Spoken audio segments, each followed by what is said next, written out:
คนเลยนะครับวันนี้ก็ผมมีเว็บใหม่มาแนะนำนะครับเว็บที่หาเหรียญไลค์ควายฟรีนะครับก็ชื่อเว็บก็อยู่ตรงนี้นะครับพอเซนเพย์นะครับก็เพื่อนๆต้องใจกระเป๋าพอเซนเพย์นะครับถึงจะถอนได้นะครับเว็บนี้ก็ผมได้ทำการถอนไปนะครับลองมาทำดูก็ถอนไปนะครับผมจะให้ดูนะครับประวัติการถอนของผมนะครับที่ผมถอนไปเมื่อสักครู่นะครับสักครู่นี้นะครับ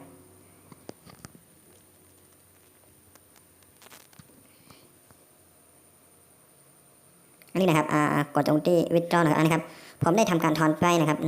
1,193 นะครับครับมันก็จ่ายนะครับก่อนอื่นนะครับเพื่อนๆก็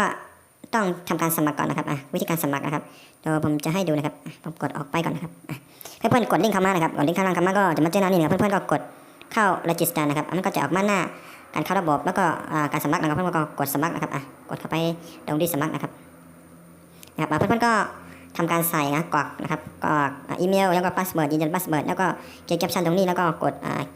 get start ก็เป็น success นะครับง่ายๆนะครับสมัครง่ายๆนะครับก็ผมจะเข้าไปข้างในให้ดูว่ามันทำงานอย่างไรนะครับเดี๋ยวผมเข้าไปสักครู่นะครับเพื่อนๆกดเข้ามาก็จะมาเจอหน้านี้นะครับเพื่อนๆก็จะมีโซนนะครับเพราะว่ายังไม่ได้ทำนะครับ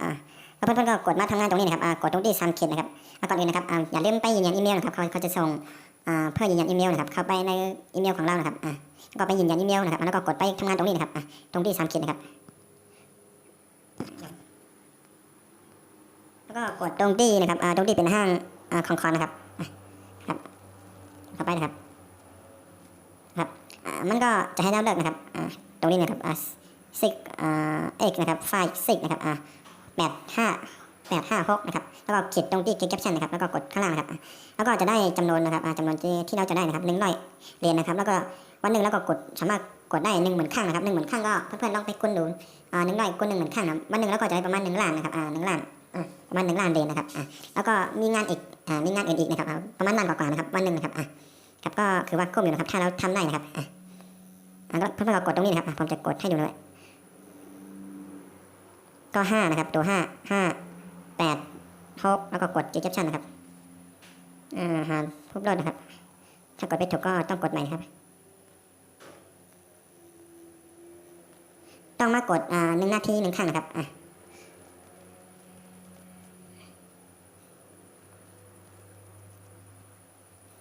นะครับอันนี้ก็จากซี่นะครับเลยมา100นะครับแล้วก็งานที่2นะครับเพื่อนๆกดตรงที่3 ขีดไปนะครับกดนะครับแล้วก็ไป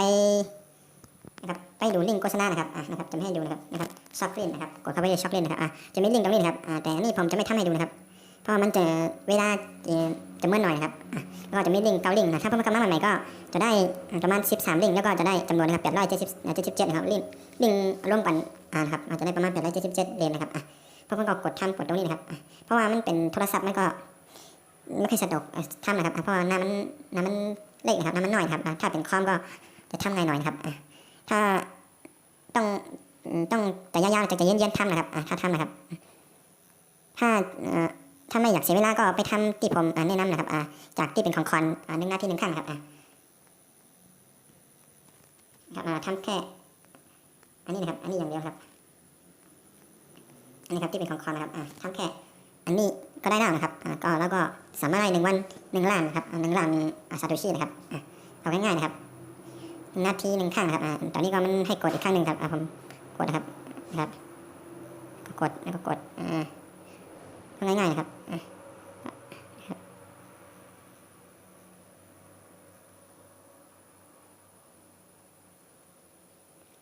ก็ได้ไปแล้วนะครับ200นะครับผมไปหน้าแรกนะครับผมจะไปถ้าเราอยากจะถอนนะครับแล้วก็กดไปหน้าแรกนะครับกดไปหน้าดัชบอร์ดนะครับนี่ครับถ้าเราอยากจะถอนแล้วก็กดมีข้างล่างอยู่ข้างล่างนะครับมันบอกตรงนี้นะครับว่า1 เหรียญเท่ากับ1 ซาโตชินะครับถ้าเราได้200 เหรียญก็คือว่าเท่ากับ200 ซาโตชินะครับก็ตรงนี้นะครับแล้วก็ใส่ไปก๊อปปี้ลิงก์กระเป๋าของเพื่อนกระเป๋าของไลค์ควายของเพื่อนๆนะครับที่กระเป๋า%มาวางตรงนี้กดตรงนี้วิดดรอนะครับผมลองถอน200 เหรียญให้ดูนะครับว่ามันจะถอนได้หรือเปล่าครับถอนได้นะครับถอนไม่มีคำแต้มนะครับผมไปให้ดูตรงที่%นะครับว่ามันจะเข้าหรือไม่นะครับอันนี้นะครับเข้านะครับถอนไม่มีคำแต้มนะครับเพื่อนๆสามารถถอนได้เพื่อนๆทำได้เท่าไหร่ก็ถอนได้ถอนได้ทุกมื้อนะครับไม่ต้องรอนะครับครับถอนได้ไม่บ้างนะครับก็ผมก็ถอนไปเรียบร้อยนะครับ สำหรับเพื่อนๆท่านไหนสนใจก็กดลิงก์ข้างล่างเข้ามาสมัครกันได้นะครับเข้ามาเก็บกันได้นะครับตอนนี้มันยังจ่ายดีอยู่นะครับแล้วก็ถ้าอยากจะเอาไปในน้ำเพลินก็นะครับจะมีตรงที่จะมีลิงก์ในน้ำเพลินนะครับผมให้ดูนะครับเพราะว่าเน็ตมันไม่แข็งแรงนะครับก็ก๊อปปี้ลิงก์ตรงนี้นะครับไปให้เพื่อนนะครับแล้วก็เพื่อนๆสมัครแล้วก็จะได้ 10% นะครับนะครับก็มีเท่านี้นะครับวันนี้นะครับสำหรับเพื่อนๆท่านไหนไม่เข้าใจก็สอบถามเข้ามาได้นะครับผมจะมาไล่ตอบให้นะครับครับสวัสดีครับเจอกันคลิปหน้านะครับ